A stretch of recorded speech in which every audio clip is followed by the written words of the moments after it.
السلام علیکم ورحمۃ اللہ وبرکاتہ۔ ترجمہ سورہ نساء آیت نمبر 143 کا۔ اس میں اللہ پاک فرماتے ہیں کہ وہ درمیان ہی میں معلق ڈگمگا رہے ہیں، نہ پورے ان کی طرف نہ صحیح طور پر ان کی طرف، اور جسے اللہ تعالیٰ گمراہی میں ڈال دے تو اس کے لیے کوئی راہ نہ پائے گا، یعنی کہ جس نے خدا کے کلام اور اس کے رسول کی سیرت سے ہدایت نہ پائی ہو، جس کو سچائی سے منحرف اور باطل پرستی کی طرف راغب دیکھ کر خدا نے بھی اسی طرف پھیر دیا ہو جس طرف وہ خود پھرنا چاہتا تھا،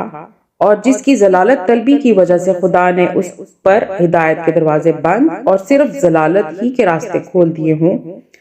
ایسے شخص کو راہ راست دکھانا در حقیقت کسی انسان کے بس کا کام نہیں ہے۔ اس معاملے کو رزق کی مثال سے سمجھیے۔ یہ ایک حقیقت ہے کہ رزق کے تمام خزانے اللہ کے قبضہ قدرت میں ہیں۔ جس انسان کو جو کچھ بھی ملتا ہے اللہ ہی کے ہاں سے ملتا ہے، مگر اللہ ہر شخص کو رزق اس راستے سے دیتا ہے جس راستے سے وہ خود مانگتا ہے۔ اگر کوئی شخص اپنا رزق حلال راستے سے طلب کرے اور اسی کے لیے کوشش بھی کرے تو اللہ اس کے لیے حلال راستوں کو کھول دیتا ہے، اور جتنی اس کی نیت صادق ہوتی ہے اسی نسبت سے حرام کے راستے اس کے لیے بند کر دیتا ہے۔ بخلاف اس کے جو شخص حرام خوری پر تلا ہوا ہوتا ہے اور اسی کے لیے سعی کرتا ہے، اس کو خدا کے اذن سے حرام ہی کی روٹی ملتی ہے، اور پھر یہ کسی کے بس کی بات نہیں کہ اس کے نصیب میں رزق حلال لکھ دے۔ بالکل اسی طرح یہ بھی حقیقت ہے کہ دنیا میں فکر و عمل کی تمام راہیں اللہ تعالیٰ کے اختیار میں ہیں۔ کوئی شخص کسی راہ پر بھی اللہ کے اذن اور اس کی توفیق کے بغیر نہیں چل سکتا۔ رہی یہ بات کہ کس انسان کو کس راہ پر چلنے کا اذن ملتا ہے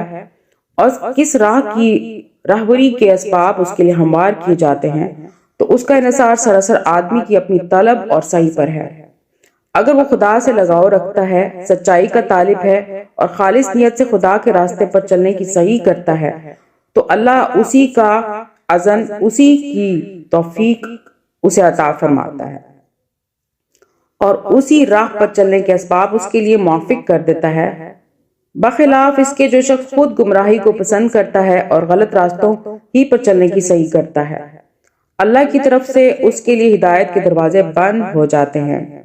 اور وہی راہیں اس کے لیے کھول دی جاتی ہیں جن کو اس نے آپ اپنے لیے منتخب کیا ہے۔ ایسے شخص کو غلط سوچنے، غلط کام کرنے اور غلط راہوں میں اپنی قوتیں صرف کرنے سے بچا لینا کسی کے اختیار میں نہیں ہے۔ اپنے نصیب کی راہ راست جس نے خود کھو دی اور جس سے اللہ نے اس کو محروم کر دیا، اس کے لیے یہ گم شدہ نعمت کسی کے ڈھونڈے نہیں مل سکتی۔